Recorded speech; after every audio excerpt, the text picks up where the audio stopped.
Na sasa sisi TCCIA tunahusika kwa namna gani? Kwanza kwenye sera tumekuwa tunashirikishwa vizuri kikamilifu, lakini tumekuwa tukishiriki katika hili swala ambalo tumesema kwa mahususi kabisa tumekabidhiwa kutoa hivi vyeti, na hapa muda si mrefu tutaona ile sampuli ya hicho cheti ambacho tumeshakitengeneza. Na tumekuwa ni wadau muhimu katika pia kutatua changamoto za ufanyaji biashara, non-tariff barriers, ambazo sio za kikodi. Za kikodi zina mfumo wake, lakini kuna vile vikwazo visivyo vya kikodi. Tumekuwa na mfumo wa kuratibu maoni ambayo tunaripoti kwa husika yaweze kufanyiwa kazi, lakini pia tumekuwa tukishiriki katika kutatua changamoto mbalimbali hasa pale zinazohusu ufanyaji biashara. Kwa hiyo tunatoa wito tu kwa wafanyabiashara kwamba wasisite kutuona pale wanapopata vikwazo vyovyote vya kibiashara. Sasa hapa tulizungumzia kidogo vyeti vya uasili wa bidhaa. Hili tutakuja kulipata kwenye mafunzo katika siku zetu zile tunazoziandaa. Nitaomba hili nisilizungumzie, hata kriteria za hizi certificate of origin kwa sababu ni somo pana. Wataalamu wetu watakapoalikwa watatujuza vizuri, ama tutawapa hata hizi nyaraka mtakuwa nazo kwa ajili ya kuelewa. Hizi zote zinaonyesha uasili wa bidhaa, tunapataje uthibitisho wake. Ni katika vitu ambavyo tumeandaa mafunzo, tutawaalika. Labda sasa mimi nataka niwapeleke kwenye kile cheti ambacho tumekidesign na nataka mkione. Hiki hapa, hiki kwa jinsi kinavyoonekana kiko kwenye, nataka nikirudie. Tumekionyesha kile ambacho sasa kiko utajaza maelezo yake, lakini kwa karatasi pia ninayo hapa, kina nakala 5 na maelezo yake. Kwa sababu sasa ndio tumekuja, ndio tunajifunza, nitaomba wenzangu kutoka TCCIA, Bwana Messi Philipo huko hapo nyuma, nitaomba yoyote ambaye atakuwa na mahitaji kujua hiki cheti kina vitu gani, atamwona Bwana Messi Philipo yuko nyuma pale, naomba simame kwa ajili ya kupata ufafanuzi wa hiki cheti. Anayo nakala ya hiki cheti, lakini ukija pale TCCIA utapata maelezo, na katika mafunzo ambayo tutaandaa hivi karibuni tutaeleza kwa kirefu. Inaeleza hatua zote ambazo unatakiwa kuzijaza ili kupata hiki cheti. Na labda niseme kwamba hivi vyeti kama nilivyosema hapo awali tumekuwa tukivitoa kwa taratibu za kawaida. Sasa kwa sababu teknolojia inakuwa na tunategemea kwamba tunataka kuenda na kasi ya teknolojia kama ambavyo ulimwengu umekuwa ukibadilika, tumeamua kuviingiza kwenye mfumo wa kimtandao, na hivi karibuni mtaanza kuona kwamba hata shughuli zetu sasa zitaenda kwa kasi zaidi. Kwa hiyo sisi ni wadau muhimu, na tunapenda kushukuru pia ushirikiano tunaopata kwa wadau wenzetu wafanyabiashara kutoka kwa serikali, lakini tuna taasisi za sekta binafsi zingine wanatuunga mkono, wenzetu wa CTI na wenzetu wa TPSF, kwamba wote tunafanya kazi kwa pamoja ya kuwahudumia Watanzania kuhakikisha kwamba uchumi wetu unakuwa na biashara zetu zinakuwa. Baada ya kusema hayo, mimi ningependa kwamba sasa niishie hapa. Labda niulize kwa naibu katibu mkuu kama pengine kuna mtu atapenda ufafanuzi, kama muda utaruhusu. Niko hapa na wenzangu, tutajaribu kutoa ufafanuzi kama utahitajika. Labda niruhusu kama kuna mtu atahitaji ufafanuzi mfupi kuhusu hivi vyeti tunavyotoa na ni kitu gani tunategemea kukifanya. Karibuni.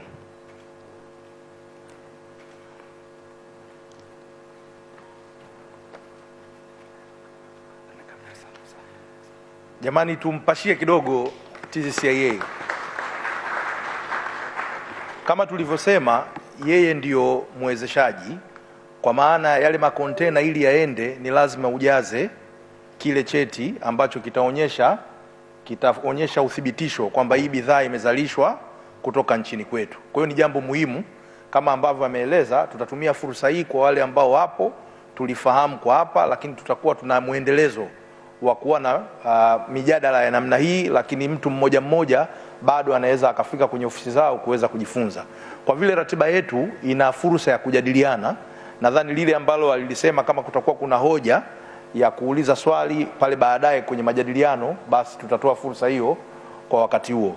Mheshimiwa Waziri, kwa sasa naomba uridhie yule mwenzetu ambaye atatujoin kwa njia ya mtandao, atakapokuwa tayari tutaomba tuwe flexible kwa ridhaa yako tumruhusu, lakini hivi sasa ningeomba nimkaribishe Bwana Gilead Terry uweze kusema machache kwa yale uliyoyasikia kwa maana ya muktadha ule tuliouweka, lakini pia utumie fursa hiyo sasa kumkaribisha Bwana Tenga akiwa akiongea sasa kwa maana ya sauti ya sekta binafsi, kabla ya Mheshimiwa Waziri hajatufungulia rasmi mjadala wetu. Karibu sana. Habarini za asubuhi. Habarini za asubuhi. Mheshimiwa Dr. Shatu Kijaji, Waziri wa Uwekezaji, Viwanda na Biashara, itifaki imezingatiwa. Mwaka 1498, takriban miaka 500-600 iliyopita, Vasco da Gama alipita kwenye pwani ya Afrika Mashariki. Akasimama Zanzibar, akasimama Kilwa, akasimama Malindi. Ukitaka kuangalia historia ya biashara ya Tanzania kwenye vitabu vyetu vya historia, tunarudi miaka hiyo. Ni moja ya ushahidi wa mwanzo kabisa wa taifa letu, wa eneo letu, kama jamii ya watu ambao wameunganika na watu wengine duniani. Tanzania sio taifa la kujificha. Kihistoria tumekuwa taifa la kutoka, la kwenda kufanya biashara, la kujumuika na watu wengine duniani. Nilipokuwa TPSF kama mkurugenzi wa sera mwaka 2016, na ndugu yangu naibu katibu mkuu akiwa Wizara ya Viwanda na Biashara, tulipigia kelele swala la ACFTA. Kwa sababu Tanzania ni taifa la wafanya biashara. Kihistoria, kijiografia na kiuhalisia leo. Kwa hiyo TPSF tunaunga mkono 100% ACFTA. Majukumu yetu ni matatu. La kwanza, kutoa taarifa zilizopo juu ya fursa za African Continental Free Trade Area. Kwa kama tulivyoanza leo, kualika baadhi ya wanachama wetu ambao tunaona wanaweza kuchukua fursa katika soko la Afrika. Hilo ndio jukumu ambalo tutaendelea nalo. Jambo la pili, kutoa mapendekezo namna ya kuwawezesha hawa wafanyabiashara ili kuchukua fursa ambazo ziko kwenye soko hilo. Biashara haziendi zenyewe. Biashara zinasaidiwa, zinawezeshwa. Namshukuru sana Norbert kwa niaba ya TCCIA kuonyesha mfano wa namna ambavyo biashara zinawezeshwa. Certificate of Origin ni kitu kimojawapo ambacho kinawezesha biashara kutoka Tanzania kwenda nchi jirani. Lakini jambo la tatu, sisi kama taasisi ya sekta binafsi lazima tumsaidie mfanyabiashara mmoja mmoja kuitazama biashara yake na kuangalia soko lipi linaweza likamfaa. Mfanyabiashara yeye ana mambo mengi yanayomfanya ayasimamie kwa kipaumbele kuanzia asubuhi mpaka jioni. Hawezi kuitazama Ghana. Mheshimiwa Waziri pamoja na katibu mkuu pale ofisini mna majukumu mengi. Mnasimamia watu milioni 61 nchini. Hamwezi kwenda kwenye biashara moja moja kujua nani anaweza kufaidika na kunufaika kwa soko la Afrika. Hilo ni jukumu letu sisi TPSF. Kwa hiyo sambamba na mpango huu, sisi tutaanzisha program ndani ya taasisi ya sekta binafsi kuhakikisha kwamba tunafahamu wafanyabiashara wapi, wako wapi, biashara zao zikoje, na ni kwa namna gani tunaweza tukawasaidia na kuwajengea uwezo ili kuweza kulifikia soko la Afrika. Tuendeleze ule utamaduni ambao umekuwepo kati ya miaka 500, 600, 700 ya kihistoria ya Tanzania, kwamba taifa letu ni taifa la kibiashara na sisi tuko tayari. Mheshimiwa Tenga, karibu.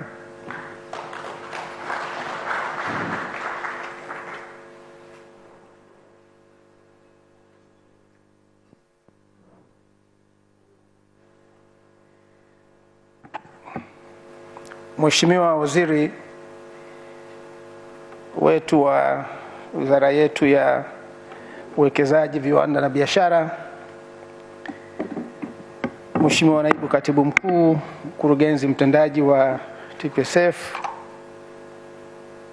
waheshimiwa wafanyabiashara na wenye viwanda na wote mliohudhuria hapa,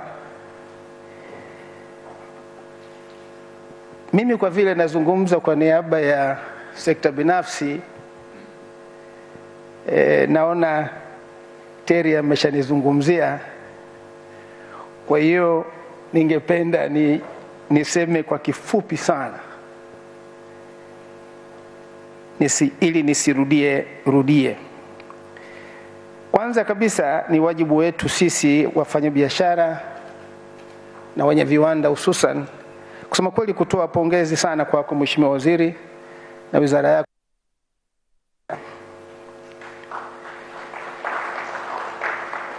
Lakini pia tuna wajibu wa kumshukuru Mheshimiwa Rais kwa kazi kubwa ambayo ameyafanya katika swala hili na masuala mengine yote ambayo yanaielekeza nchi yetu katika utangamano.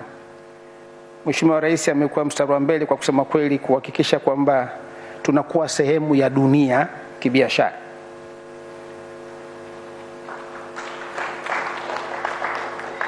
Sasa Mheshimiwa Waziri, la pili la kusema ni kwamba uamuzi huu wa kujiunga na mkataba huu ni uamuzi wa kitaifa.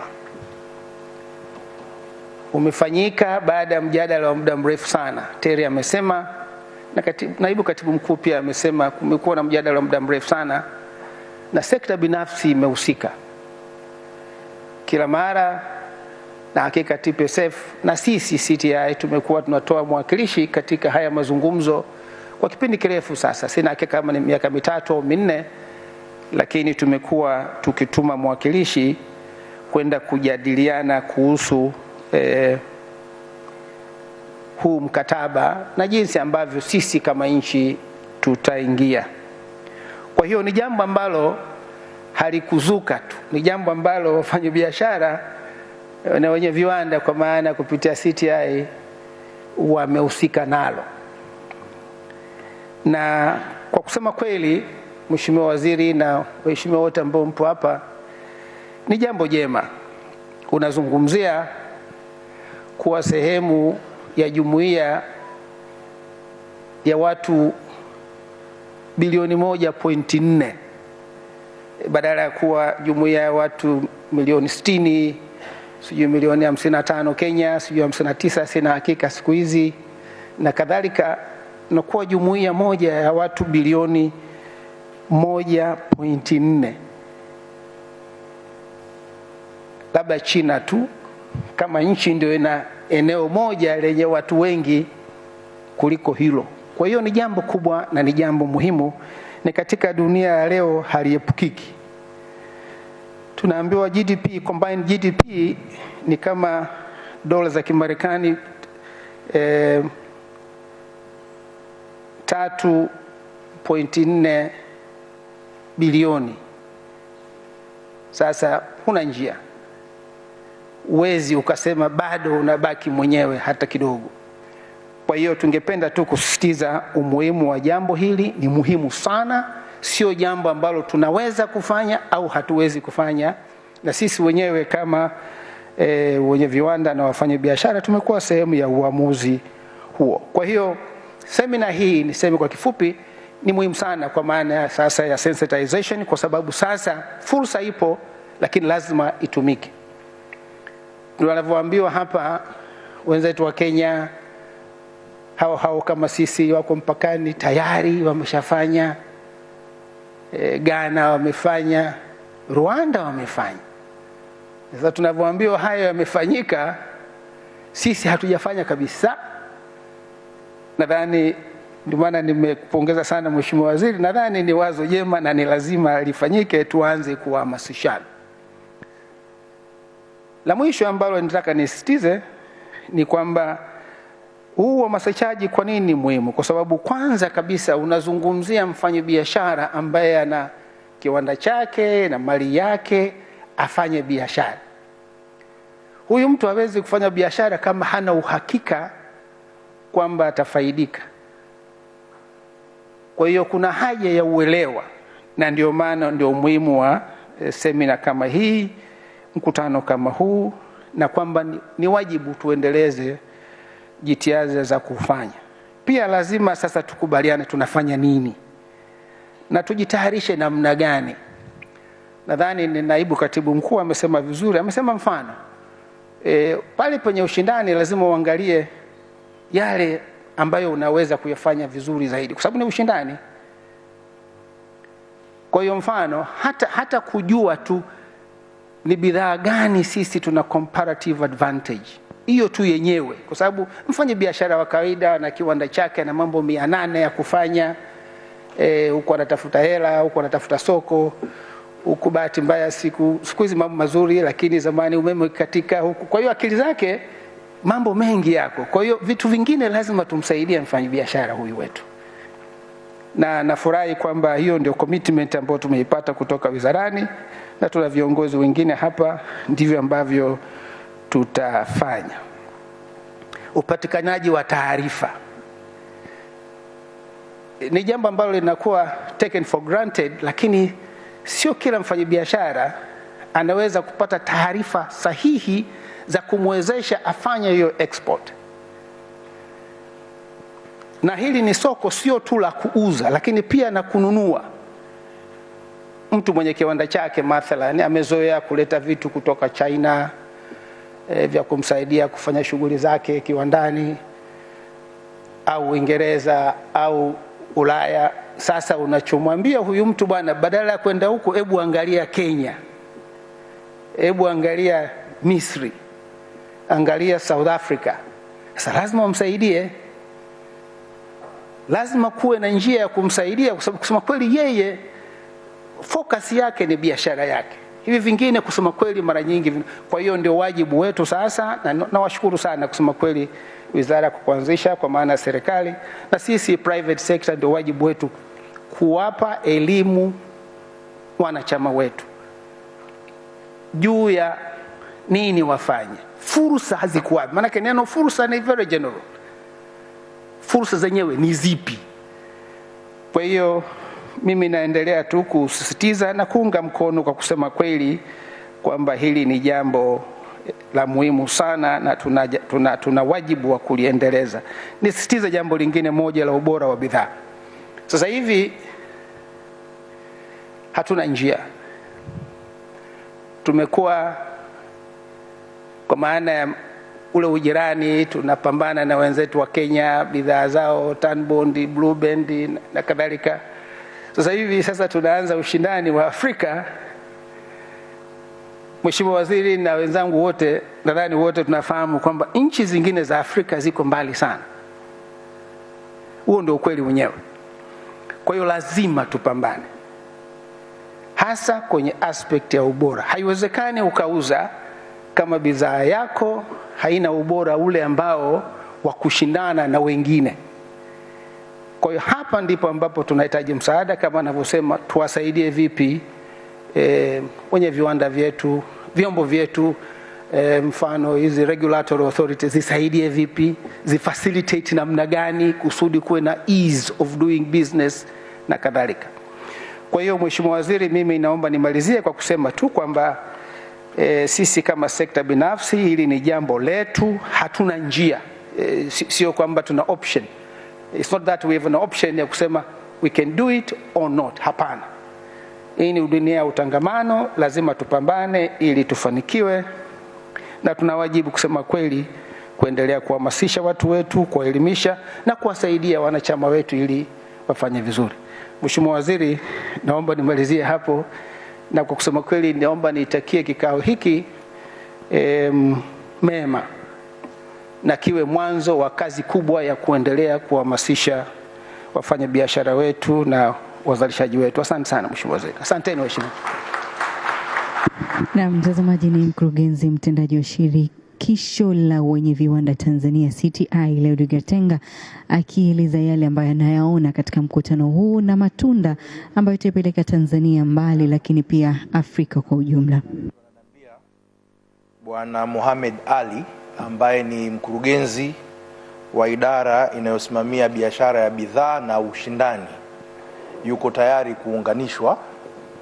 Mr. Mohamed Ali, Director for Trade in Goods and Competition in the African Continental Free Trade Area Secretariat, you are now welcome to address our national stakeholders meeting chaired by our Honorable Minister Dr. Shatu Kijaji, Minister for Investment, Industry and Trade. The context of this meeting is to sensitize the private sector in Tanzania to take advantage of the opportunities that are enshrined in the Afcfta. We would want to hear from you in terms of the GTI, the Guide to Trade tool or initiative, and how can our private sector in Tanzania use that tool to ensure that they use the opportunities that are, obtained under the African Continental Free Trade Area. We know this is an initial intervention. We hope to engage you in future, but we allow you time, at least half an hour or 15 minutes of engagement so that you can make your presentation. Karibu sana. You're welcome. Thank you so much, and good morning, Honorable Minister, and good morning, colleagues and friends and brothers in Tanzania. My name is Mohamed Ali. I'm the Director for Trading Goods and Competition within the Afcfta Secretariat, and I'm here with me, Dr. Halima Noor, our market access expert and trading goods expert in the Afcfta Secretariat. Let me start by providing my apology. As we speaking now, we are attending the annual Afcfta retreat. It is actually outside Ghana.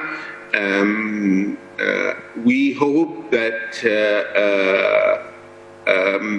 maybe in the future we have more Tanzania-focused intervention with maybe a visit to Tanzania from a team from the Secretariat, or receiving Tanzanian delegation to Accra to have more dedicated and more focused discussion that actually focus on the potential and the comparative advantage of Tanzania. So allow me to quickly try to explain what is the Guided Trade Initiative and the key features of the Guided Trade Initiative and what we have done with the 6 countries or the 7 countries. Tanzania supposed to be the 7th country.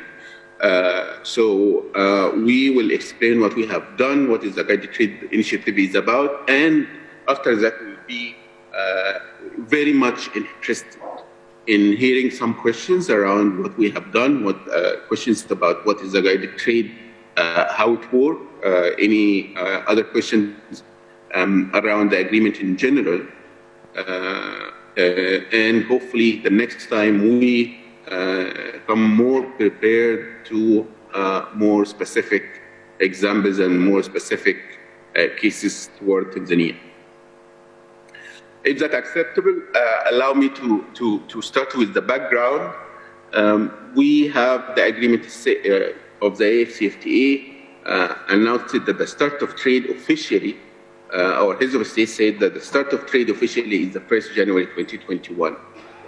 That came in during the peak of COVID-19, the peak of disruption in the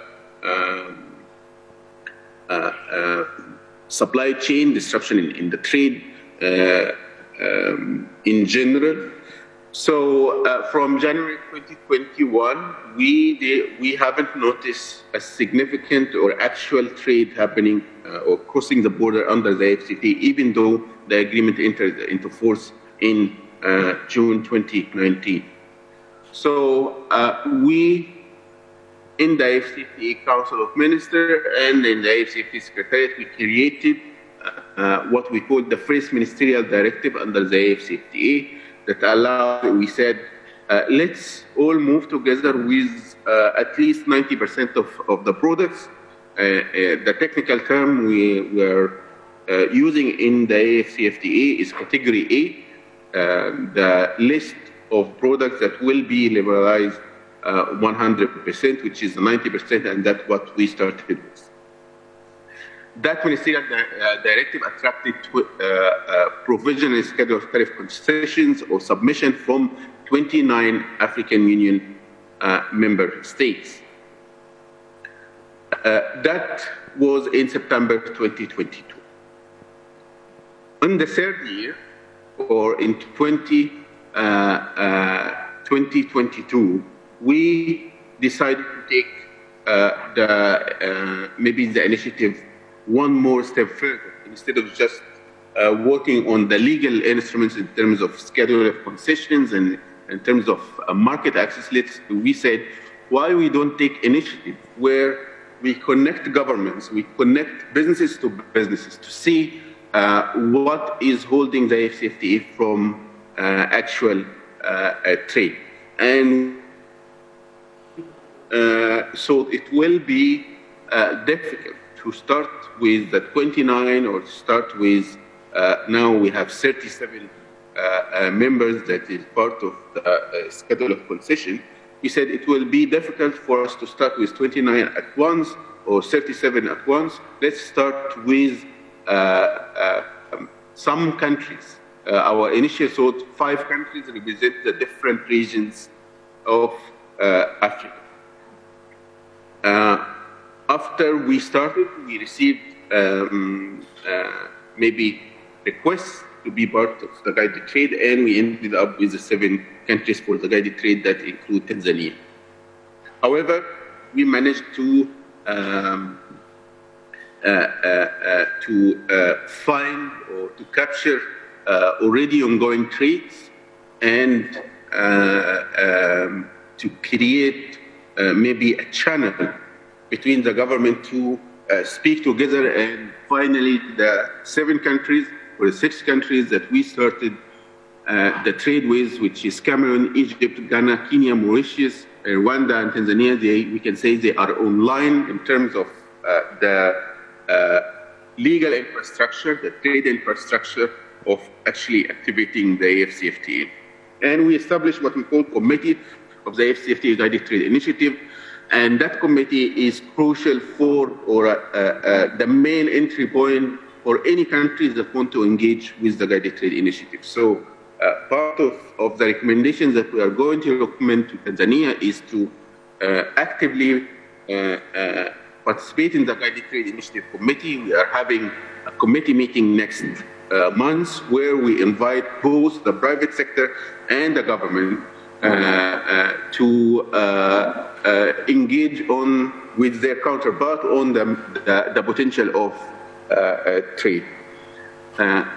In the Guided Trade Committee, we have dedicated discussions around customs, around logistics, around market access. So we divided the conversation to have more focused group. So the overall objective of the Guided Trade Initiative, as we said before, demonstrate the efficiency and the framework of the Afcfta and get feedback on the effectiveness of the legal documents or institutional arrangements. In some cases, we received feedback that maybe there is more work need to be done in terms of the trading documents. There is more work need to be done in terms of awareness. There is more work need to be done in terms of including our customs official. But this kind of feedback and this kind of reversal way of receiving information, I think, helped us in enhance our engagement with the different countries. To test the readiness of the private sector, again, I don't think that there is any private sector in Africa that is not ready for the AFCFTA. Everyone is looking forward to how to benefit from the AFCFTA. Maybe our main challenge is to make sure that with that desire, the legal infrastructure and the awareness in the governments in all the African countries on the same level, because it is one thing to say we have the legal instrument, one thing to say we ratified the agreement as a country, one thing to say the private sector is ready to harness all the benefits of the AfCFTA, and it is totally another thing to go to custom on the border and they will be on the same level of understanding of what is the AfCFTA tariff concessions and what is the AfCFTA market access. So that is one of our key goals. If we can move on, I will not waste time to speak about the committee structure. I think when we have the focused discussion, we can focus on that, including also the roadmap. If we can move on, colleagues.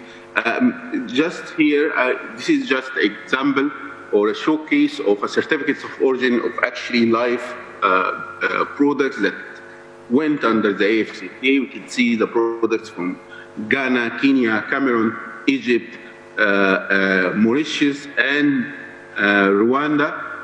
Actually, if we go back to the case of Rwanda, I want to show something. When we were doing the Guided Trade Initiative, this was the first certificate of origin issued by Rwanda, which, if we notice, if we go back one slide, we can find that it is not in line with the other rules of origin certificates that has been issued. So after engaging with authorities in Rwanda, we resolved this matter and we streamlined the process. So it is part of maybe the good feedback and the good intervention or the good interaction we have under the Guided Trade Initiative. It is easy for us at this early stage to capture these problems before the goods actually arrive on the border and face problem. So we identified number of companies, number of products, and we listed them. The simple way for anyone to understand the Guided Trade Initiative is as follows. And now I'll speak maybe outside the numbers that is there. The Guided Trade Initiative has two arms. First one, connecting the government, and this is what we are doing closely with the ministers of trade and the ministries of trade. The other thing is to capture the trade potential, and this is the part where it says the Guided Trade Initiative. It is more facilitating trade instead of guiding them. So we will not tell any country what you can export and what you will not be able to export. It is more facilitating. So we would ask the Chamber of Commerce or ask the private sector or ask the Ministry of Trade to tell us in your country what potential exports you identify in terms of products. With those products, what is the name of the companies that you would think that they can represent your country in that first initiative? Also, we would ask each country, please tell us, in terms of imports, what imports from the rest of the world you can substitute with African products to create trade diversion or to change the trade pattern. We were so happy to see some of the Ghanaian colleagues trying the East African tea from Kenya and from Rwanda for the first time. And the feedback we are getting them, some of them saying that they are testing the real tea for the first time. So creating that demand or the taste, because most of the time we are in East Africa or MESA, we are trading among ourselves, and there is a comparative advantage for our products when it goes to the West or the South, and the same way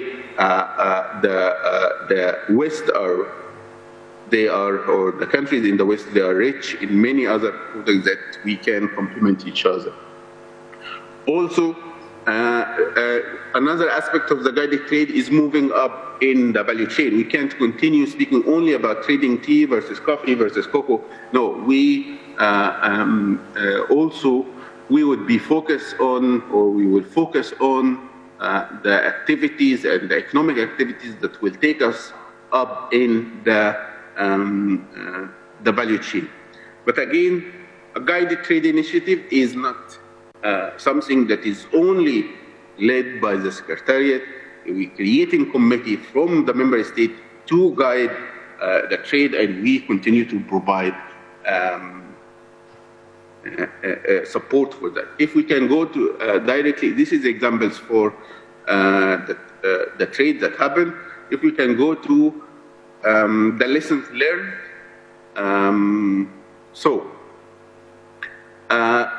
We learned through the guided trade initiative that the legal framework of the HABARI is actually working, it's ready. It's a matter of activating or turn on the switch of the HABARI or not in the countries. We learned that the central coordination and implementation committee in the member state are crucial to success of the HABARI. In the HABARI agreement, there is a requirement to have a national coordination committee. Actually, it should be a ministerial coordination committee with dedicated bodies under the ministerial level that focus on anything related to the HABARI to make sure that the country is moving toward the HABARI as one unit. So those countries who have a coordination committee on a central level was very easy for us to work with and very easy for us to have success with.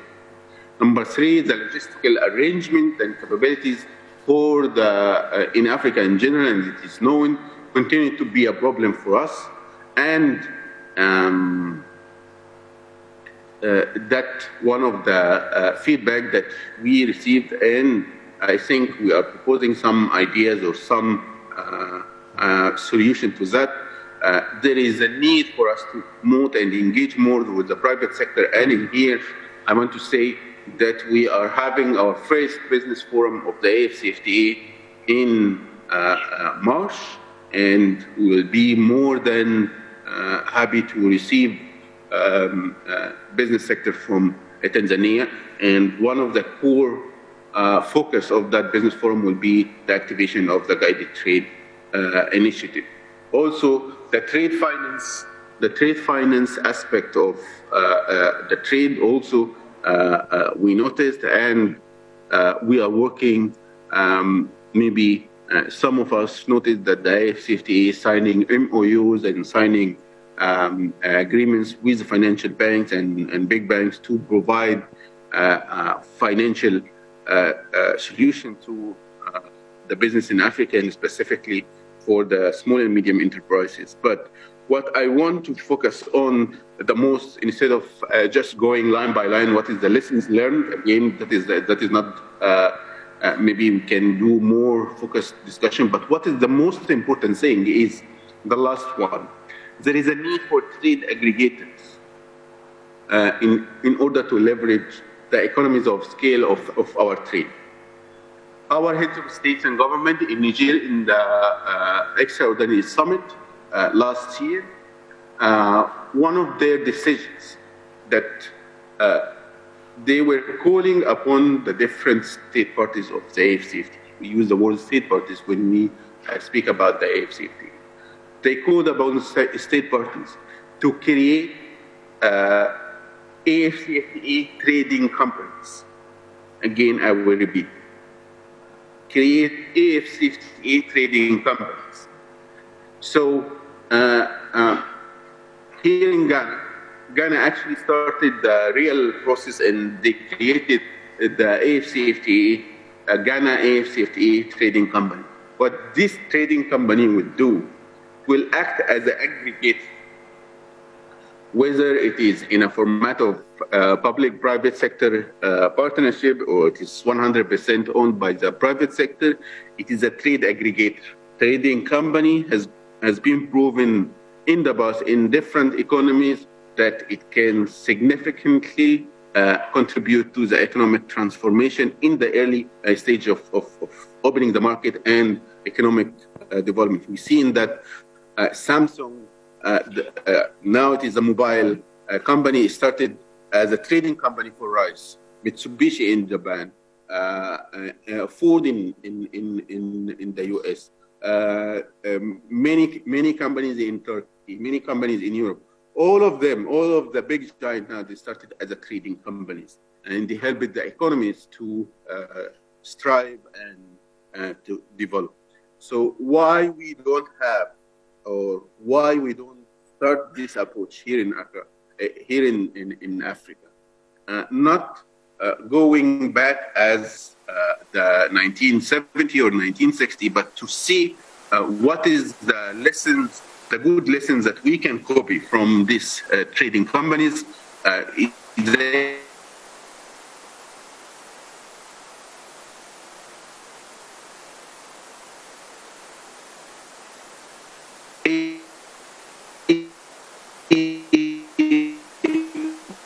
Trading companies should not be the AFCFTA. Hello? I'm still, can you hear me? Okay. I'm sorry about this technical problem.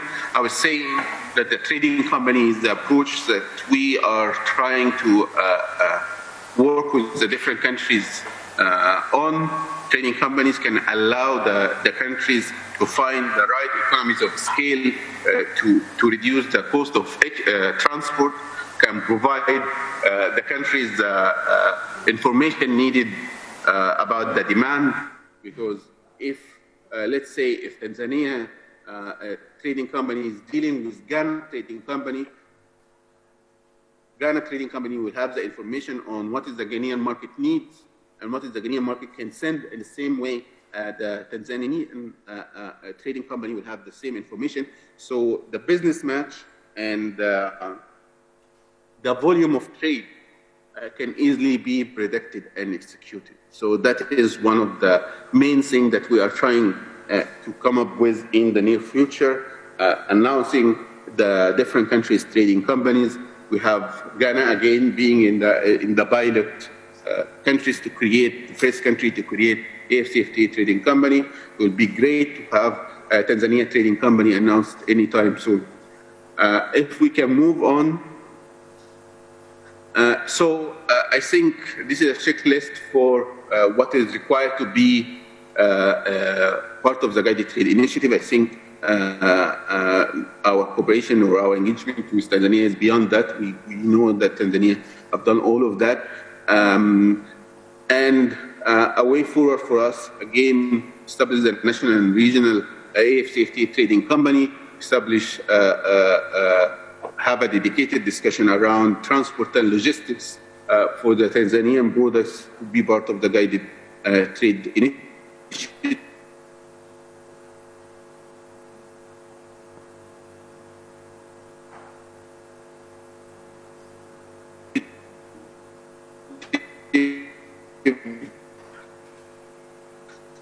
And maybe we can, by saying the guided trade initiative again,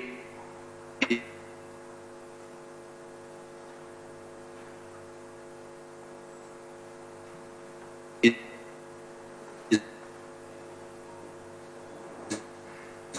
not the only project that in Cameroon. We have seen certificates of origin and trade happening after the guided trade initiative without intervention from the AFCFTA Secretariat, without being part of the guided trade initiative, but the guided trade initiative were the kickstart, the spark that started this intervention. That will be it from my side. I will be ready to answer any question, and I want to hand to Dr. Halima also to speak about maybe what we can do on a bilateral meeting or more focused meeting in Tanzania and how we can engage that. Dr. Halima, over to you. Thank you very much. Good morning. Assalamu alaikum. Very happy to see all of you, and very happy that you invited the FCFTA Secretariat to be part. As Director Mohammed said, I will be very happy to have a Tanzanian-focused bilateral meeting with URT. So we stand ready anytime. We will engage with the acting PS, Ali Gugu. So from here, we will communicate with the Ministry of Trade. And nawatakia kheri ya mwaka mpya wote. Asanteni sana.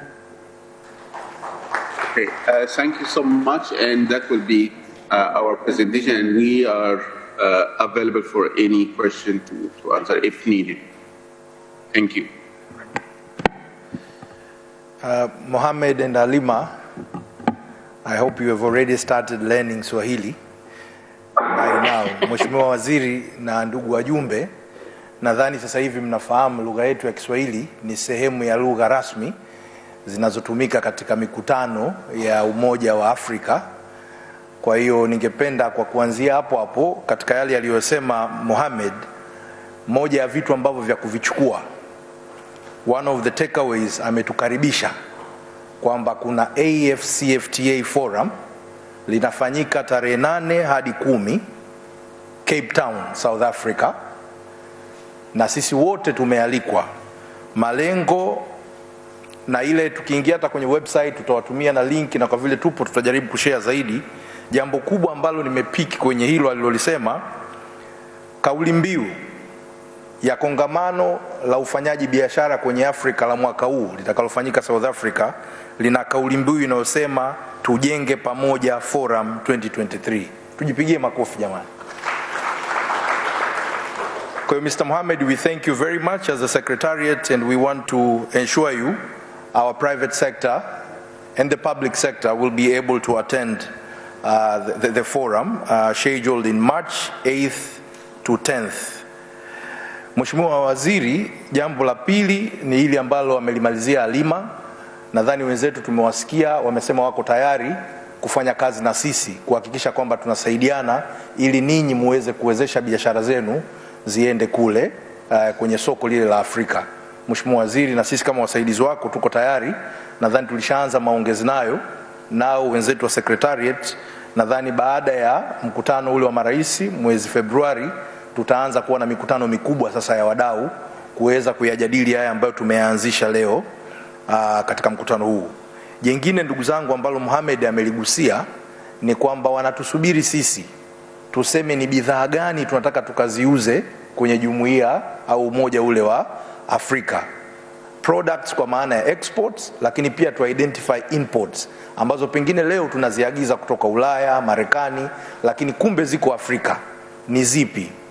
Sisi Mheshimiwa Waziri kwa maana ya wizara tutashare na nyinyi email maalum ambayo tutawaomba baada ya kikao wiki au wakati wa kikao wiki kila mmoja kwenye eneo lake la biashara atuambie kwamba mimi naona kuna potential ya kuuza kahawa yangu Ghana au Niger.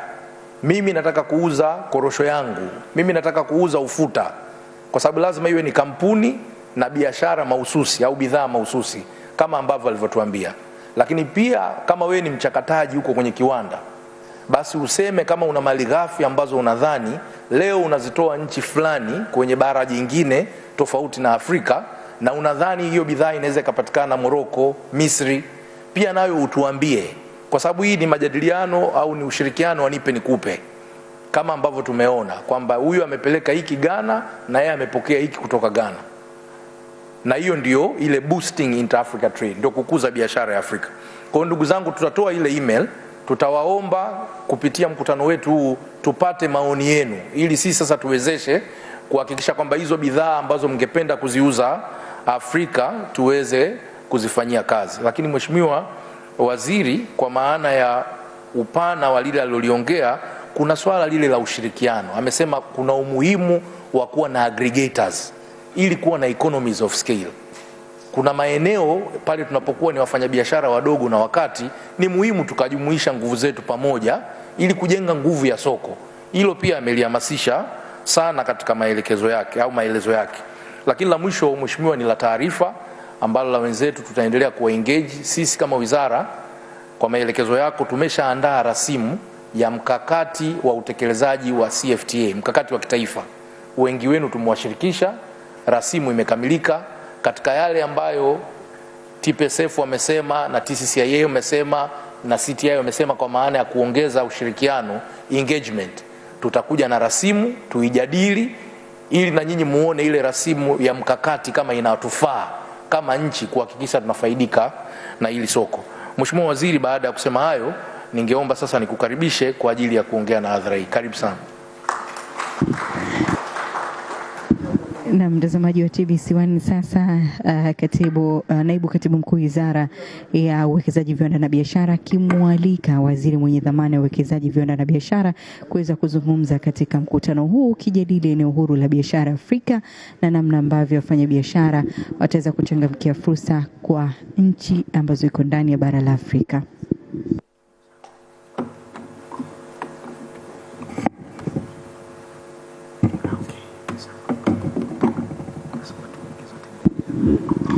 Ni Waziri Dr. Shatu Kijaji sasa akaenda kuzungumza na wafanyabiashara ambao wamefika hapa katika mkutano huu ambao kubwa ni kujengeana uelewa na kuhamasishana kuchangamkia fursa za kibiashara chini ya mkataba wa eneo huru la biashara Afrika.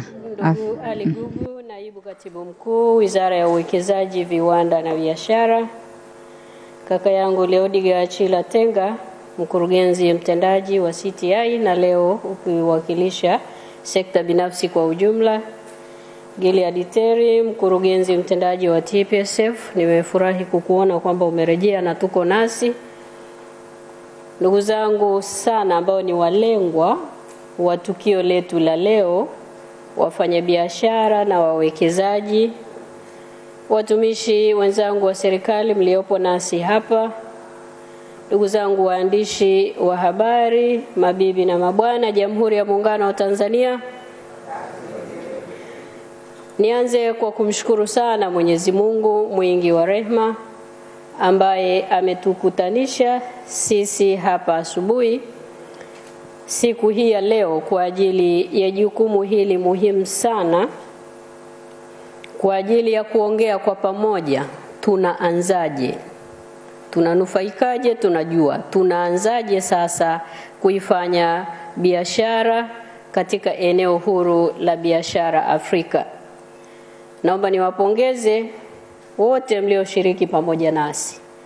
Huu ni mwanzo mzuri, hasa ndugu zangu kutoka sekta binafsi na vyama vyenu vyote. Asanteni sana sana sana na karibuni. Kwa ushirikiano na mshikamano huu, ni imani yangu tutafanikiwa kwa pamoja na hatutokuwa wasindikizaji kwenye soko hili la eneo huru la biashara Afrika. Asanteni sana sana.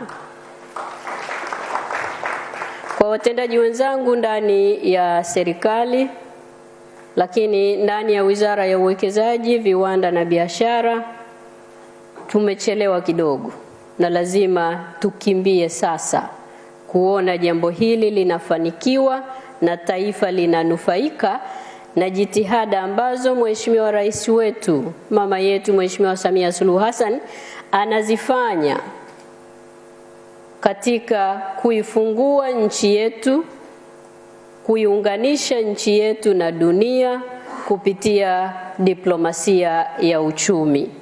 Kwa hiyo nitoe wito wangu kwenu, ni muda kwetu sasa wa kukimbia kwa pamoja, nani tuongee naye, nani tumshike mkono ili tuweze kunufaika na soko hili la eneo huru la biashara Afrika.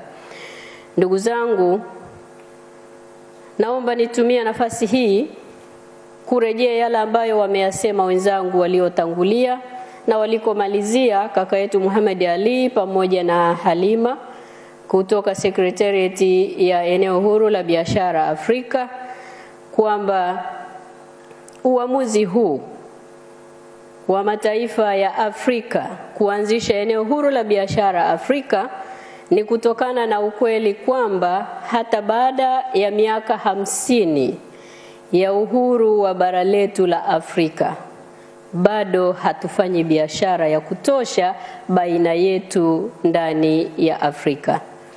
biashara yetu tunayoifanya ndani ya Afrika, nchi kwa nchi, wafanyabiashara wa nchi moja na wafanyabiashara wa nchi nyingine, ni 16% tu. Hii ni ndogo sana, na ufanyaji biashara wetu huu mdogo ndani ya Afrika yetu inatupelekea pia hata kule tunakosema tunafanya nao biashara kwa kiwango kikubwa, mchango wetu kwenye biashara kwenye dunia ni 2.6. Kwa hiyo sisi wa Afrika tunachokipeleka duniani ni 2.6 ya biashara nzima inayofanyika duniani. Kwa hiyo tunatakiwa kukaa kwa pamoja, kuongea kwa pamoja na kutathmini na kutafakari nini tufanye. Tukiangalia wenzetu wanafanya nini, tukichukulia bara la Asia, wao kwa wao biashara yao kati ya nchi na nchi, wafanya biashara wa nchi moja na nchi ya pili, wawekezaji wa nchi moja kwenda nchi ya pili, wenzetu wamefika 52%. Sisi tuko 16%. Lakini tukienda kwa nchi za Ulaya, wao kwa wao biashara yao wanayoifanya, wenzetu wako 70%. Wanafanya biashara wao kwa wao. Kwa hiyo sisi bado tuna safari ndefu sana ya kuhakikisha tunasogea na kulinufaisha bara letu na rasilimali ambazo Mwenyezi Mungu ametubariki kama Afrika, na kunufaika nazo kibiashara, kiuwekezaji, na hatimaye kukuza pato la mataifa yetu na pato la Afrika yetu. Kwa kulijua hilo, viongozi wetu wakaamua twendeni tufanye biashara pamoja, kwa sababu walijiuliza swali, hivi ni kweli hatuna fursa za kufanya biashara sisi kwa sisi kama Waafrika? Viongozi wetu wakuu wa nchi zetu za Afrika kwenye mkutano wao wa kawaida wa 18 ambao ulifanyika mwezi Januari mwaka 2012 pale jijini Addis Ababa, Ethiopia, wakaagiza kuanza kwa mchakato wa kuanzisha eneo huru la biashara Afrika, kwa kuzingatia kama tulivyosikia pamoja ajenda yetu ya 2063 yenye kauli mbiu inayosema Afrika tuitakayo. Agenda 2063, the Africa we want. Niwashukuru sana sekta binafsi, kama ambavyo mmekiri wenyewe tumeshirikiana tangu agizo hili lilivyotoka kwa wakuu wa nchi. Tukaanza kwa pamoja kuainisha fursa sasa za kwenda kunufaika na soko huru la biashara ndani ya Afrika yetu. Malengo makuu ya AfCFTA ni kuwa na soko moja la bidhaa na huduma.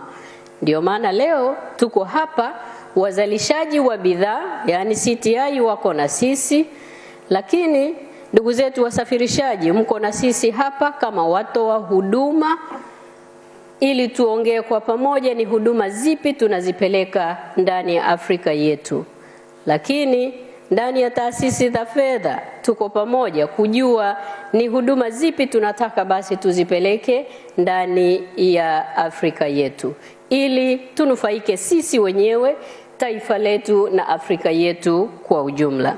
Lakini lengo la pili ilikuwa ni uhuru wa kusafiri kwa wafanyabiashara na mitaji.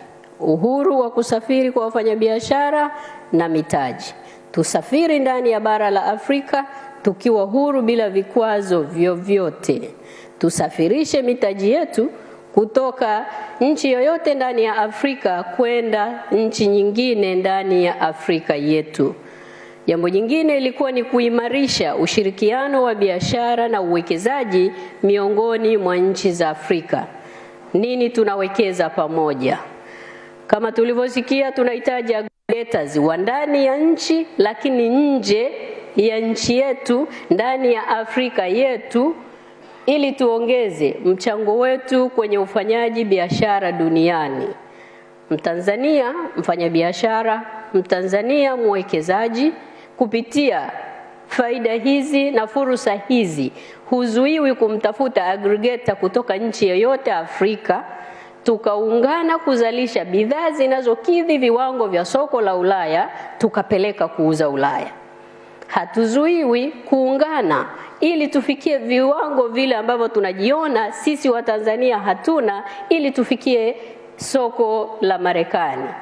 Na kwa taarifa tu njema, baada ya kikao kilichopita kati ya viongozi wa Marekani na viongozi wakuu wa nchi za Afrika kilichomalizika mwezi Disemba, tunakwenda kuongezewa mkataba ule wa AGOA kwa miaka mingine 10. Nini tunanufaika nacho kama Watanzania? Nini tunanufaika nacho kama Waafrika? Ndicho viongozi wetu wakuu wa nchi ndani ya bara letu waliamua sasa tuongee kwa pamoja, tujenge kwa pamoja Afrika yetu. Lakini tunapoyafanya yote haya, tunanufaika na nini? Tunapoyafanya yote haya, tunalenga kukuza na kujenga uchumi wa viwanda na uzalishaji barani Afrika. Kukuza uwezo na kujenga uwezo wa uchumi wetu wa viwanda na uzalishaji barani Afrika. Wakati anaongea mkurugenzi mtendaji wa CTI hapa, amesisitiza jambo muhimu sana: viwango. Viwango vyetu vya bidhaa zetu tunazozalisha tayari kwa kupeleka Afrika, lakini tayari kwa kupeleka duniani. Tunapoongelea viwango hivi ndani ya viwanda vyetu, viwango hivi kwa watoaji huduma wenzetu wanaotoa huduma kwenye soko hili, wasafirishaji, tunatoa huduma ya aina gani? Ndiyo msingi wa kuanzishwa wa eneo huru la biashara Afrika, ili kwa pamoja tuongee kiwango kimoja ndani ya Afrika ambacho kinaweza kwenda kwenye eneo lolote ndani ya ulimwengu huu. Na sisi tunafahamu tumebarikiwa kama taifa. Tuna ardhi nzuri ambayo sisi tunaangaliwa na wenzetu ndani ya Afrika, ndani ya dunia, kwamba tuna uwezo wa kuzalisha bidhaa za kilimo ambazo zitauzwa kwenye Afrika nzima na zitauzwa duniani. Alichokisema mkurugenzi mtendaji hapa wa TPSF, balozi yule wa Namibia alitamani kuihamisha Mbeya aipeleke Namibia kwa sababu hawana. Kwa hiyo sasa sisi, hiyo ni fursa yetu, lazima tuitumie. Tunawezaje kutumia ardhi nzuri tulionayo kunufaika na soko hili la eneo huru la biashara Afrika? Tunatumiaje ardhi nzuri tulionayo, tuliobarikiwa na Mwenyezi Mungu, kuzalisha bidhaa zenye ubora zinazohitajika kule ulimwenguni? Ndugu zangu, ndio maana kwenye kikao hiki tunazo taasisi zote zinazohusika na viwango. TBS tunao hapa, lakini tunao TanTrade wako hapa wakutuambia kule duniani viwango vinavyotakiwa ni vipi, ili sisi sasa wazalishaji na wafanyabiashara tuzalishe kwa viwango vinavyohitajika duniani. Kwa siku ya leo tumeamua kuja na kikao hiki ili tuongee kwa pamoja. Ni wapi tupo, nini tufanye, kipi kimetukwamisha mwaka jana hatukuingiza bidhaa yetu hata moja kwenye eneo huru la biashara Afrika. Tupo wazalishaji, tupo watoaji huduma. Lazima tuongee kwa pamoja na tutoke na maazimio sasa ambayo yatatuambia, na lazima yawe maazimio ya kupimika, kwamba tarehe 1 Julai mwaka 2023 wa Tanzania tunapeleka bidhaa 10. Ni kikao cha leo ndio tunaanza mchakato huo, na tunapofika tarehe 1 Julai tuwe na bidhaa 10 tayari kuingia kwenye eneo huru la biashara Afrika. Ndugu zangu, zimetajwa takwimu hapa ya wateja tulionao. Najua nyinyi wafanyabiashara mnajua, inapotajwa ndani ya bara la Afrika tuna wananchi bilioni 1.4. Maana yake nini kwa wafanyabiashara? Mnajua hili ni soko, lazima tulifikie. Inapotajwa thamani ya pato ndani ya Afrika yetu trilioni 3.4 dola za Kimarekani. Maana yake nini? Hili ni soko kwetu. Huu ni mtaji kwetu. Lazima tuushike, lazima sisi tuwe ni watu tunaonufaika na sio wasindikizaji kwenye fursa hii njema. Hivyo basi tukae pamoja, tujadili, tuone nini tunafanya. Tumekaa hapa kwa pamoja. Tumekutana hapa kwa pamoja ili tuangalie ni namna gani nchi yetu tunaweza kutumia fursa hizi kuuza bidhaa zetu kwenye nchi za Afrika.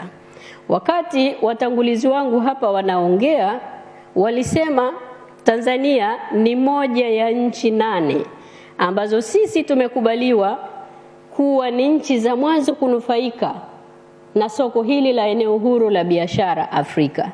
Lakini wakati mkurugenzi kutoka Secretariat ya eneo huru la biashara Afrika anaongea, ametaja nchi 7. Nchi za mwanzo zilikuwa 7.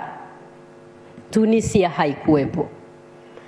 Wenzetu wameanza biashara Tunisia wakati tumekutana mwezi wa 12 mwanzoni pale Abidjan kwenye mkutano wa mawaziri wa biashara na baadaye kukao na mkutano wa wakuu wa nchi. Tunisia wao wakasema sisi tuko tayari. Kwa wala hawakufikiriwa kupewa hii fursa. Sisi wa Tanzania tulipewa hii fursa. Ni bahati kubwa na ni kwa sababu tu kiongozi wetu mkuu wa nchi anafanya kazi njema sana ya mahusiano ya kiuchumi duniani. Lazima tumzawadie. Kama Tunisia hawakupewa nafasi hii, wao wamejipima, wameona wanaweza, wameomba kuingia na wao ndani ya mwezi wa 3 wanapeleka bidhaa zao. Sisi wa Tanzania tulioanza mwanzo bado hatuna bidhaa hata moja. Ndugu zangu tuliokaa kwenye chumba hiki lazima tutafakari kwa pamoja, na Watanzania wanaotusikiliza hasa wazalishaji, wafanyabiashara na wawekezaji lazima tujitafakari. Tuone ni nini nafasi yetu katika kuhakikisha tunanufaika na bidhaa hizi. Zipo bidhaa nyingi ambazo tunatakiwa kupeleka. Tunachohitaji ni kukaa pamoja kuainisha wapi tuanze. Niwapongeze TCCIA pamoja na wizara, wamefanya vizuri kupata vyeti vyote vinavyohitajika kwa sisi kuingia kwenye eneo hili. Hatuna kikwazo chochote. Twendeni tukafanye biashara kwenye eneo huru la biashara Afrika. Soko la Afrika ni muhimu sana kwa nchi zetu kama ambazo tumeona, na sasa masharti yamepunguzwa. Hili ningependa sana Watanzania tuelewane. Masharti yamepunguzwa. Tumeambiwa tupeleke bila ushuru kwa kiasi chochote. Tupeleke bila ushuru kwa kiasi chochote.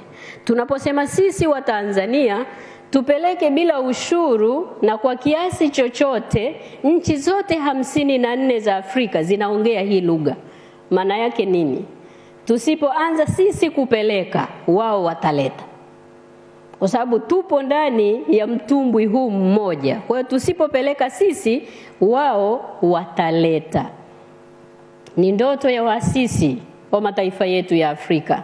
Walipomaliza kutafuta uhuru wa bara letu la Afrika, uhuru wa kisiasa, wakasema sasa ni wakati wa kukaa pamoja. Wakasema tumekamilisha kupata uhuru wa kisiasa wa bara letu la Afrika, na sasa twende kwenye jukumu kubwa ambalo ni kuleta uhuru wa kiuchumi kwa watu wetu. Maana yake nini? Hatuwezi kujifungia Watanzania kama kisiwa. Lazima tutoke tukashiriki pamoja. Sisi tunasema tunapeleka, wao wanasema wanaleta. Kwa hiyo lazima tushiriki kwa pamoja. Tumesikia hapa wote kwa pamoja, fursa hii ni ya kutoa bidhaa tulizonazo kupeleka kwenye bara zima la Afrika, nchi 54, lakini pia tuna fursa ya kuleta bidhaa kutoka kwenye nchi 54 kuleta kwetu. Wala tusione ni changamoto kwetu, tuione ni fursa kwetu, hasa kwa wasafirishaji. Maana tusipokaa vizuri watasafirisha wao kuleta kwetu. Sasa lazima tuainishe kwa pamoja. Tuende sisi wasafirishaji tukaangalie ni bidhaa zipi zinazotakiwa kutoka Misri kuja kwetu Tanzania, tuzisafirishe wenyewe kwa malori yetu, tuzisafirishe wenyewe kwa meli zetu ili zije Tanzania, kwa sababu tusipofanya wao watafanya.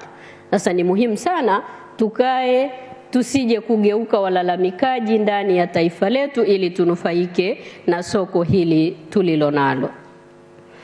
Wiki 2 zilizopita serikali iliwaita wafanyabiashara kupitia Wizara ya Fedha na Mipango. Tukaongea kwa pamoja, ni vikwazo vipi mnavyokumbana navyo wafanyabiashara? Ni vikwazo vipi mnavyokumbana navyo wawekezaji, vile vya kikodi, ili tuweze kukaa pamoja na kuyashughulikia kwa pamoja, ili tuende kwenye masoko, kwenye maeneo mbalimbali, likiwemo kwenye soko hili la eneo huru la biashara Afrika. Serikali inaendelea kushughulika na changamoto ambazo mliwasilisha, na ni matumaini yetu sisi kama wizara tunayohusika na biashara na uwekezaji pamoja na wenye viwanda, tutaona athari nzuri mwaka huu kwenye sheria ya fedha mwaka 2023. Nini serikali inafanya kutengeneza mazingira mema ili tuzalishe na tuende tukanufaike na soko hili kubwa ndani ya Afrika yetu? Ni muhimu sana sasa sisi tukakaa pamoja, tukaongea kwa pamoja na tukaona ni kipi tunapeleka. Mtangulizi wangu mmoja alisema kuhusu uzuri wa jiografia yetu, geographical location ya nchi yetu. Ndiyo, tumeiongea siku nyingi sana. Wapi tupo kama nchi? Nchi 8 tunazihudumia ambazo hazifikiwi na bahari. Tunanufaika vipi na bahari yetu? Ni muhimu sasa tukageuza habari hii ya fursa hii, tukaongea tumanufaikaje na bahari hii ndani ya taifa letu. Bidhaa zote zinapokuja tunazipokea sisi kuzipeleka, hatuwazuii wao, lakini sisi tukiona hii fursa mapema, kwa sababu iko kwetu, tutatengeneza ajira za kutosha kwa ajili ya vijana wetu, tutaimarisha uchumi wetu sisi mtu mmoja mmoja, lakini tutaongeza pato la taifa letu na uchumi wetu utakuwa vizuri. Kwa hiyo ni muhimu sana tufikiri kwa pamoja na tujiulize tumenufaikaje na jiografia yetu hii hapa tulipo, kama ambavyo tumejiuliza tumenufaikaje na rasilimali ardhi nzuri tulionayo ndani ya taifa letu. Kwa hiyo ndugu zangu, ni imani yangu kupitia mkutano wetu huu tutatoa mapendekezo ya utekelezaji na tutoke na mikakati madhubuti ya kuhakikisha Watanzania tunakwenda kuuza bidhaa zetu, tunakwenda kuuza huduma zetu, tunakwenda kutoa huduma zetu kwenye eneo huru la biashara Afrika tarehe 1 mwezi wa 7. Afrika ni bara lenye utajiri mkubwa, lakini bado tunaaminishwa kwamba sisi ni masikini kuliko mabara mengine. Lazima tuchukue hatua, na hatua tunaanza kuichukua sasa ili tunufaike na rasilimali tulizonazo. Kwa wenye viwanda, tunachokipeleka 2.6%, 16% kule Afrika na duniani mtawalia, vingi ni malighafi. Tunapopeleka malighafi zetu sokoni tulizozizalisha hapa nchini, nini tunafanya? Tunauza ajira ya watu wetu. Ukishapeleka malighafi umewanyima ajira watoto wa Kitanzania, akina mama wa Kitanzania ambao wako tayari kufanya kazi. Ni muhimu sana wenye viwanda sasa tuongee kwa pamoja, ni kipi tufanye tuongeze uzalishaji kwenye viwanda vyetu ili tuendelee kuzalisha ajira, na tuseme ifike mwisho sasa kwenda kuuza malighafi za rasilimali zetu tulizobarikiwa na Mwenyezi Mungu ndani ya taifa letu. Tuuze bidhaa za mwisho, final products. Tutakuwa tumejikomboa sisi wenyewe na tumelikomboa taifa letu pia. Tunapopeleka malighafi nje ya nchi, maana yake ya pili, zinakwenda kubadilishwa kwenda kwenye bidhaa kamili, alafu zinarudishwa zikiwa bidhaa kamili kwa bei kubwa. Maana yake nini? Tunatoa pesa zetu nyingi kupeleka nje ya nchi kwa sababu tutanunua na wao watapeleka kwao. Kwa hiyo ni muhimu sana tukakaa pamoja, tufikiri kwa pamoja. Wapi tunakwama, kipi tukifanye sawa sawa, sekta binafsi, serikali, tunufaike na rasilimali tulizobarikiwa na Mwenyezi Mungu na tunufaike kama taifa.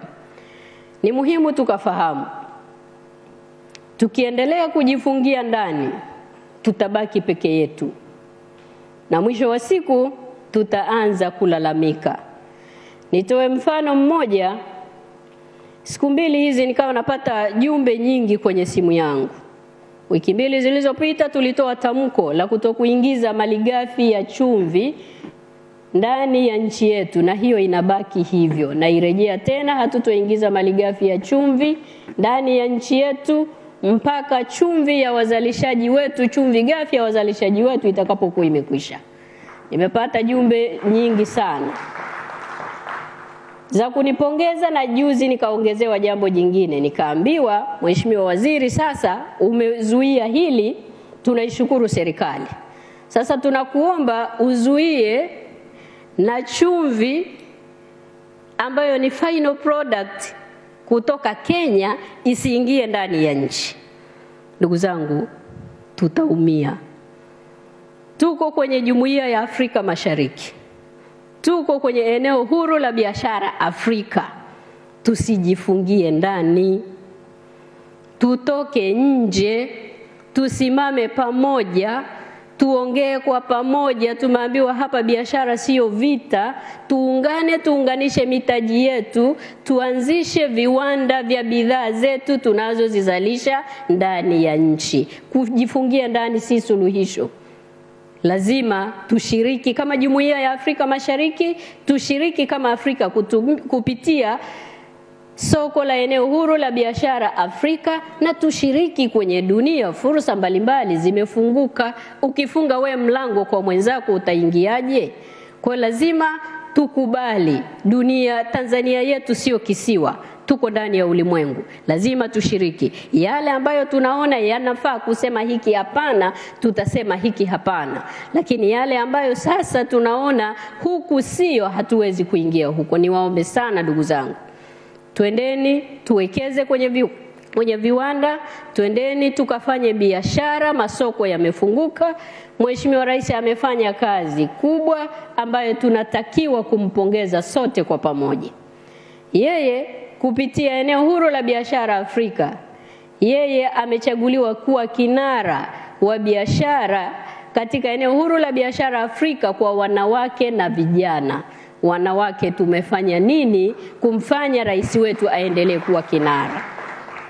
Vijana mmefanya nini kumfanya rais wetu aendelee kuwa kinara? Haya ndiyo ya kwetu ya kujifungia, tuongee kwa pamoja. Na tumeanza leo. Nilikuwa naongea na ndugu yangu leo Diga, nikamwambia hapa tumeanza.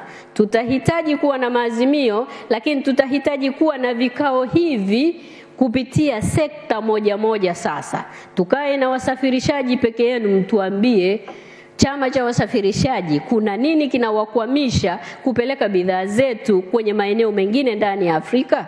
Tukae na wenye viwanda wanaozalisha bidhaa za nguo peke yao, tegamati, tuongee kwa pamoja.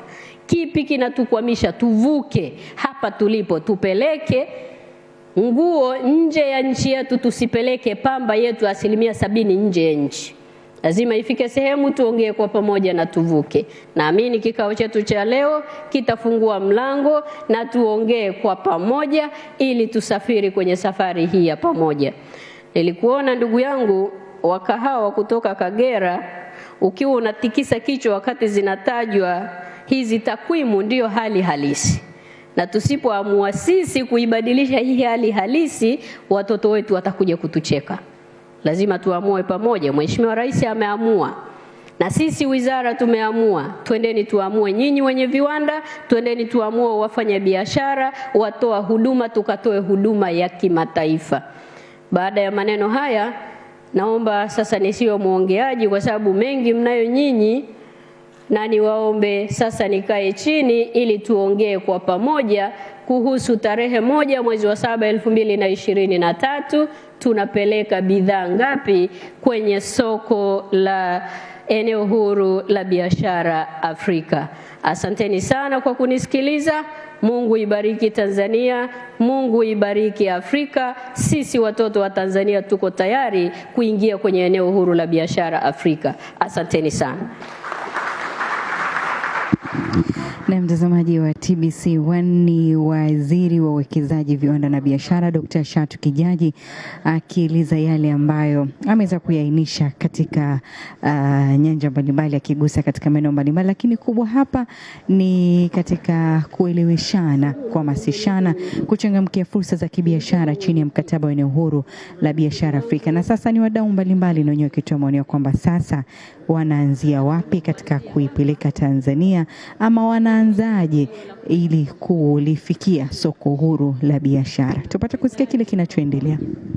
Tunaingiaje kwenye eneo huru la biashara Afrika tarehe 1 mwezi wa 7 2023. Ni muhimu sana ndugu zangu kwa maendeleo yetu sisi wafanyabiashara, ni muhimu sana kwa maendeleo yetu sisi wawekezaji, sisi watoa huduma. Na nikisema wafanyabiashara na maanisha na watoa huduma nao ni wafanyabiashara. Hivyo tuendeni tuongee kwa pamoja, tujue ni huduma zipi basi tunazipeleka. Karibuni sana. Wapi tuanzie? Ndo kazi imeanza hivyo. Ndugu yangu wa Kagera, nataka kunyosha mkono alafu unaurudisha. Twende. Tuanzie kwako, karibu.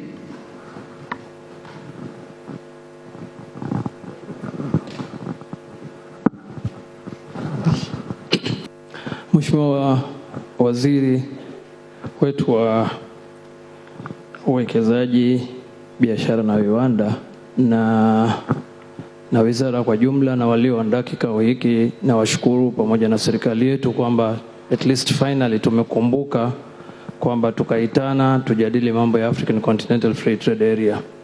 Maana mimi ni mdau wa Afcfta. Hata kabla haijaanza nilikuwa nimeshaanza hizi shughuli za kupeleka kahawa ambayo imeongezwa thamani katika nchi za bara la Afrika, na pia nilikuwa ninauza katika nchi za bara la Ulaya. Nikienda kwenye EPA au EBA. Nikurudishe kidogo ujitambulishe, kwa sababu tulitambulishwa kama makundi. Ujitambulishe ili tujuane sote kwa pamoja sana. Mimi kwa jina naitwa Amir Hamza, ni mwenyeji wa mkoa wa Kagera, lakini ni mdau wa kahawa. Nimejenga kiwanda cha kahawa mmonyesho wa instant coffee, ambapo bara zima la Afrika lina viwanda 5 tu. Kiwanda kimoja kiko Afrika Magharibi, Ivory Coast, kiwanda kimoja kiko South Africa, kimoja kiko Misri, na viwili vipo Tanzania. Nchi zingine hazina viwanda hivi vya instant coffee. Kwa hiyo katika hali hii nina nafasi nzuri ya kuingia katika soko la Afrika. Na changamoto na mafanikio niliyopata ni kwanza, kampuni yangu imeshasajili trademark yake katika nchi 41. European Union na pamoja nchi za Afrika tumesajili Algeria, Egypt, South Africa, Kenya, Uganda, Tanzania na Zanzibar, pia na GCC countries zote. Nchi 41 tumesajili trademark, na bado tunaendelea kusajili trademark katika bara la Afrika, ambapo mojawapo ya ombi langu kwa Wizara ya Viwanda na Biashara ni kutusaidia kupitia BRELA au kitengo chochote kutusaidia kusajili trademark katika nchi zilizobakia bara zima la Afrika, nchi 54. Na mtazamaji wa TBC1, wakati mkutano unaendelea hapa, sisi itabidi tukamilishe na kuacha wafanyabiashara waendelee kujadiliana na kutafuta namna, lakini wote watoke na jibu moja kwamba wanaanzia wapi katika kupeleka bidhaa na mambo mbalimbali, lakini si bidhaa tu, namna ambavyo wanaweza kutoa bidhaa moja kutoka katika nchi ambazo ziko ndani ya bara la Afrika na kuleta kuuza katika nchi husika ikiwemo Tanzania. Ni mkutano wa eneo huru la biashara Afrika na wakijadili wapi waanzie. Kwa niaba wenzangu wote ambao tumekuletea matangazo haya moja kwa moja, mimi ni Shamimo Mlacho, upande wa ufundi ama mafundi ni Paul Muhangwa, Steven Basheka Afrika, lakini pia Kennedy Kifyoga alikuwa katika upande wa sauti, Martha Terimo katika upande wa umeme. Wapiga picha alikuwa ni Oliver Kubaga, Evelyn Francis, Emmanuel Kiwelu, lakini pia upande wa kuchanganya picha ni Noel Lema. Mwongozaji wa matangazo haya ilikuwa ni Ezekiel Matthew na dereva alitufikisha hapa ni Morsa Omari, na mimi ni Shamima Mlachi. Endelea kutazama TBC1. Kwa heri kwa sasa. Tukirudi kwenye biashara yangu, mheshimiwa, nimejaribu kuingia katika masoko